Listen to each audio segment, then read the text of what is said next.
Hello friends, welcome to civil minds. मैं हूं नंदन दत्ता और आज की इस क्लास में हम लोग डिस्कस करेंगे procedure and stages in criminal law in India.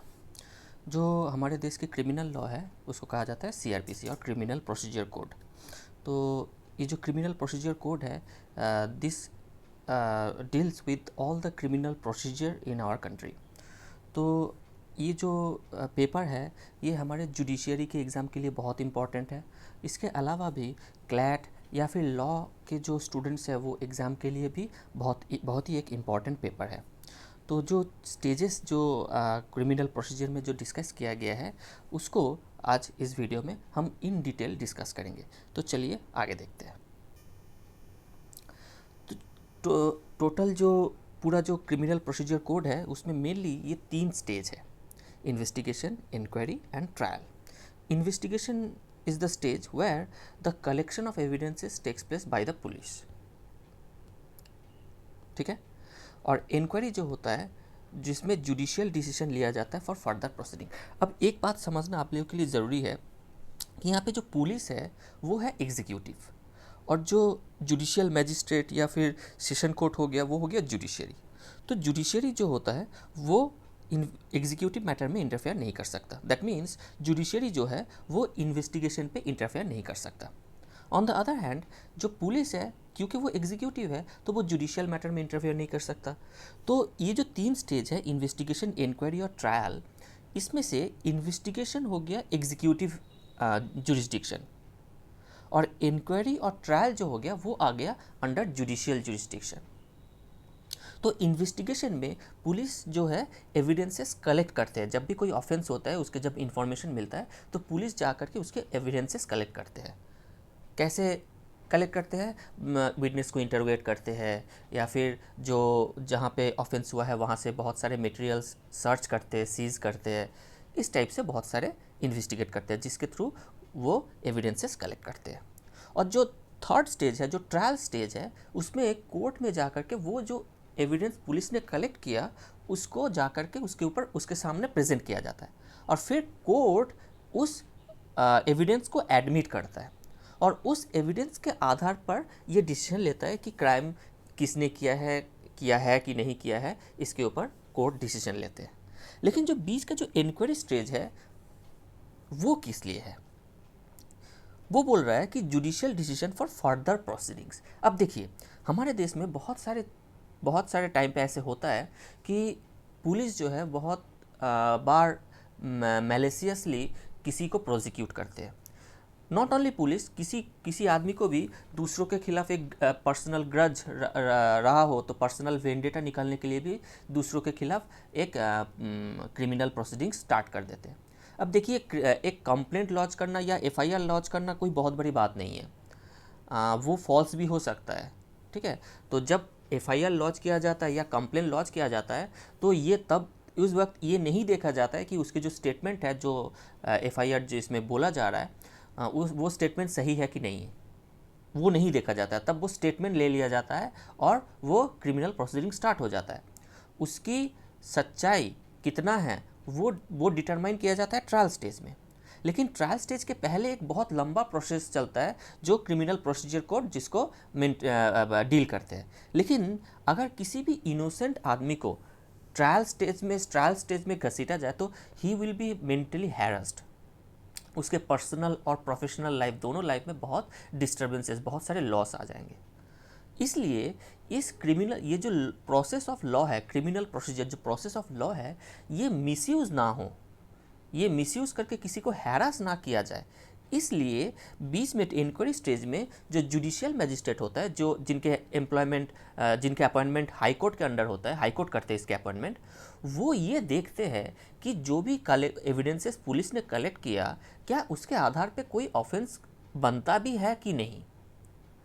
Judicial magistrate अपने जुडिशियल माइंड यूज़ करता है ये डिटरमाइन करने के लिए कि क्या इस एक्यूज्ड को मेंटली हैरास किया जा रहा है, सिर्फ हैरास करने के लिए इसके खिलाफ क्रिमिनल प्रोसीडिंग स्टार्ट किया गया है या नहीं। तो अगर उसको लगता है कि हाँ सच में कोई ऑफेंस हुआ है, ग्रेव सस्पिशन इज देयर, तो वो जाकर के फर्दर प्रोसीडिंग के डिसीजन लेते हैं और उसको बोला जाता है कॉग्निजेंस लेना। जब कॉग्निजेंस लेते हैं तो ये माना जाता है कि cognizance of the offence was taken, अब फर्दर प्रोसीडिंग किया जा सकता है। लेकिन जुडिशियल मजिस्ट्रेट कभी कभी कॉग्निजेंस लेने से रिफ्यूज़ भी कर सकते हैं जब उसको ये लगता है कि कोई ऑफेंस एक्चुअली हुआ नहीं है और प्रोसेस ऑफ लॉ को मिसयूज़ किया जा रहा है। तो ये मेन 3 स्टेज है और इसी स्टेज के ऊपर पूरा क्रिमिनल प्रोसीजर बना हुआ है। तो इसको और इन डिटेल्स चलिए आगे देखते हैं। अच्छा, अब आगे आप देख सकते हैं, इस स्लाइड में आप देख सकते हैं कि जो पहला जो पॉइंट है इन्फॉर्मेशन। अब इन्फॉर्मेशन 3 तरीके से हो सकता है, एफआईआर, एनसीआर और कंप्लेंट। एफआईआर होता है कॉग्निजेबल ऑफेंस के लिए, अगर कॉग्निजेबल ऑफेंस होगा तो ही एफआईआर लॉन्च किया जाएगा। लेकिन अगर नॉन कॉग्निजेबल ऑफेंस होता है तो एनसीआर रिपोर्ट किया जाता है, नॉन कॉग्निजेबल रिपोर्ट। अब ये कॉग्निजेबल और नॉन कॉग्निजेबल ऑफेंस क्या है, ठीक है, बेलेबल और नॉन बेलेबल ऑफेंस क्या है, समन और वारंट केस क्या है, इसके बारे में आगे चल के हम नेक्स्ट वीडियो में एक डिटेल में हम डिस्कस करेंगे, एक दूसरा वीडियो हम बनाएंगे। फिलहाल इतना ही जानना काफ़ी है कि कॉग्निजेबल जो ऑफेंस होता है वो थोड़ा ग्रीवियस ऑफेंस होता है, सीरियस ऑफेंस होता है, और जो नॉन कॉग्निजेबल ऑफेंस होता है वो थोड़ा लाइट ऑफेंस होता है। तो कॉग्निजेबल के लिए एफआईआर लॉन्च किया जाता है, नॉन कॉग्निजेबल के लिए एनसीआर लॉन्च किया जाता है। तो जब पुलिस के पास जाकर के इन्फॉर्मेशन देते हैं तो एफआईआर और एनसीआर होता है। लेकिन बहुत बार ऐसा होता है कि जो इन्फॉर्मेंट होते हैं, जो कंप्लेनेंट होते हैं, वो डायरेक्टली जुडिशियल मजिस्ट्रेट के पास भी जा करके अपने कंप्लेंट दे सकते हैं, तो वो उसको तब कंप्लेंट कहा जाता है। तो इस तीन मेथड से हमारे इंफॉर्मेशन मिलता है, क्रिमिनल प्रोसीडिंग स्टार्ट होता है। उसके बाद स्टार्ट होता है इन्वेस्टिगेशन। इन्वेस्टिगेशन जैसे हमने कहा, अरेस्ट होता है, इंटरोगेशन होता है, सर्च एंड सीजर होता है, ये सारा लेकर के इन्वेस्टिगेशन होता है। और ये कौन करते हैं? पुलिस करते हैं। और पूरा इन्वेस्टिगेशन करने के बाद पुलिस एक पुलिस रिपोर्ट जमा करता है जुडिशियल मैजिस्ट्रेट के सामने। अब ये जो पुलिस रिपोर्ट होता है, इस पुलिस रिपोर्ट 2 तरीके की हो सकता है। पुलिस को अगर लगता है इन्वेस्टिगेशन करके कि कोई ऑफेंस नहीं हुआ है या फिर जो एक्यूज्ड है उसने कोई ऑफेंस नहीं किया है, तो पुलिस क्लोजर रिपोर्ट जमा कर देता है कि कोई ऑफेंस, उसको कोई एविडेंस एज सच नहीं मिला। लेकिन अगर पुलिस को ये लगता है कि हाँ ऑफेंस हुआ है और जो एक्यूज्ड है उसने ऑफेंस किया है, तो पुलिस चार्जशीट फाइल करता है और उस चार्जशीट में ये लिखा होता है कि कौन सा ऑफेंस किया है, उसका सेक्शन क्या है, ये सब वगैरह चार्जशीट में फाइल किया जाता है। तो इन्वेस्टिगेशन यही तक, इन्फॉर्मेशन, इन्वेस्टिगेशन और पुलिस रिपोर्ट जब तक हुआ तब तक ही पुलिस का काम है। पुलिस ने अपने पुलिस रिपोर्ट जमा कर दिया, उसके बाद मैटर चला गया जुडिशियल मैजिस्ट्रेट के पास। नेक्स्ट जो 3 स्टेज है, cognizance, issue of process and charge framing, ये हो गया इंक्वायरी स्टेज। कॉग्निजेंस में क्या होता है कि जुडिशियल मैजिस्ट्रेट पुलिस रिपोर्ट को देखता है। Now judicial magistrate is not bound by police report. Police report ने अगर क्लोजर रिपोर्ट जमा किया है तो भी जुडिशियल मैजिस्ट्रेट कॉग्निजेंस ले सकता है। समझ रहे हो? पुलिस ने कहा कि कोई ऑफेंस नहीं हुआ है, लेकिन जुडिशियल मैजिस्ट्रेट को ऐसा लग रहा है कि हाँ ऑफेंस हुआ है, तो वो कॉग्निजेंस ले सकता है। On the other hand, police chargesheet file कर दिया, पुलिस को लग रहा है कि ऑफेंस हुआ है, लेकिन मटेरियल देख करके जुडिशियल मैजिस्ट्रेट को लग रहा है कि नहीं ऑफेंस नहीं हुआ है, ये क्रिमिनल को, एक्यूज्ड को हैरेसमेंट किया जा रहा है, तो तब चार्जशीट पे भी वो कॉग्निजेंस नहीं भी ले सकता। तो अगर वो कॉग्निजेंस लेता है तब जाकर के प्रोसीडिंग फर्दर आगे जाएगा। तो चलिए मान लेते हैं कॉग्निजेंस वो किसी केस में ले लेता है।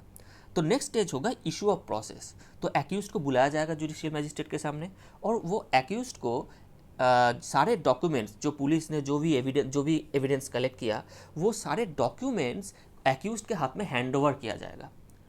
क्योंकि आगे चल के ट्रायल स्टेज में एक्यूज्ड को अपने आप को डिफेंड करना होगा और अपने आप को डिफेंड करने के लिए जो भी उसको डिफेंस का जो भी एविडेंस उनको कलेक्ट करना है, वो किसके आधार पे कलेक्ट करेगा? वो उसके अगेंस्ट जो चार्जेस लगे हैं उसी के आधार पे करेगा। तो और वो चार्जशीट में वो फाइल किया गया है और वही सारे डॉक्यूमेंट्स जुडिशियल मैजिस्ट्रेट क्या करते हैं, एक्यूज्ड को हैंड ओवर करते हैं ताकि वो अपना डिफेंस प्रॉपरली बना पाए। और उसके बाद होता है चार्ज फ्रेमिंग, जो प्रॉपर कोर्ट में जब जाता है कोर्ट के सामने, तो वहाँ पे जा कर के चार्ज फ्रेमिंग होता है। तो ये कोर्ट चार्ज फ्रेमिंग कोर्ट करते हैं। तो यहाँ तक हो गया इंक्वायरी स्टेज। अब जिस वक्त चार्ज फ्रेमिंग हो गया, जिस वक्त चार्ज, अच्छा यहाँ पे एक बात और बता देता हूँ, जिस टाइम पे चार्ज फ्रेमिंग हो रहा है उस टाइम पे भी कोर्ट एक्यूज को डिस्चार्ज भी कर सकता है। डिस्चार्ज का मतलब ये हो गया कि जुडिशियल मैजिस्ट्रेट ने कॉग्निजेंस ले लिया, कॉग्निजेंस लेने का मतलब प्रोसीडिंग फर्दर प्रोसीड किया जा सकता है, लेकिन उसके बाद भी जा कर के चार्ज फ्रेमिंग के स्टेज में कोर्ट को ये लगा कि इतना मटेरियल काफ़ी नहीं है एक एक्यूज्ड के ऊपर सस्पिशन क्रिएट करने के लिए, तो उस टाइम पे कोर्ट भी डिस्चार्ज कर सकता है। तो चार्ज फ्रेमिंग के टाइम पे भी एक्यूज्ड को डिस्चार्ज किया जा सकता है। तो यहाँ तक हो गया इंक्वायरी स्टेज। तो चलिए अब मान लेते हैं किसी केस में एक्यूज्ड के अगेंस्ट चार्ज फ्रेमिंग हो गया। अब शुरू होता है ट्रायल स्टेज। ट्रायल स्टेज का जो पहला स्टेप होता है चार्ज फ्रेमिंग के बाद ही, वो होता है कि एक्यूज्ड से प्ली ऑफ गिल्ट लिया जाता है। एक्यूज्ड से पूछा जाता है कि how do you plead, guilty और नॉट गिल्टी। अगर जो एक्यूज्ड है वो गिल्टी प्लीड करता है तो उसी के बेसिस पे उसका कन्विक्शन हो सकता है, लेकिन अगर वो नॉट गिल्टी प्लीड करता है तब जा कर के ट्रायल स्टेज और आगे बढ़ेगा और सारे जो एविडेंसेस उसके खिलाफ जमा किया गया था, जो पुलिस ने जमा किया था, अब उसको एक एक करके एडमिट किया जाएगा कोर्ट में।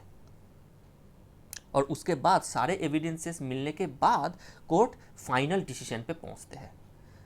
फाइनल डिसीजन क्या होता है? आइदर एक्विटल और कन्विक्शन। एक्विटल मतलब अगर सारे एविडेंसेस को देख करके कोर्ट को लगा कि जो एक्यूज्ड है वो इनोसेंट है, वो गिल्टी नहीं है, तो उसको एक्विट किया जाता है। और अगर कोर्ट को ये लगता है कि हाँ जो एक्यूज्ड है वो गिल्टी है, तो उसको कन्विक्ट किया जाता है। अब देखिए चार्ज फ्रेमिंग के साथ टाइम पे एक डिस्चार्ज था और ट्रायल स्टेज के बाद एक एक्विटल है। दोनों में डिफरेंस एक है। दोनों में डिफरेंस ये है कि जो डिस्चार्ज होता है वो एविडेंस कोर्ट में एडमिट करने के पहले होता है। कोर्ट में एविडेंस एडमिट करने के पहले अगर एक्यूज्ड को छोड़ दिया जाता है तो उसको डिस्चार्ज कहते हैं, और सारे एविडेंस एडमिट करने के बाद अगर एक्यूज्ड को छोड़ दिया जाता है तब जाकर के उसको एक्विटल कहते हैं। तो ये हो गया हमारा फाइनल ट्रायल स्टेज।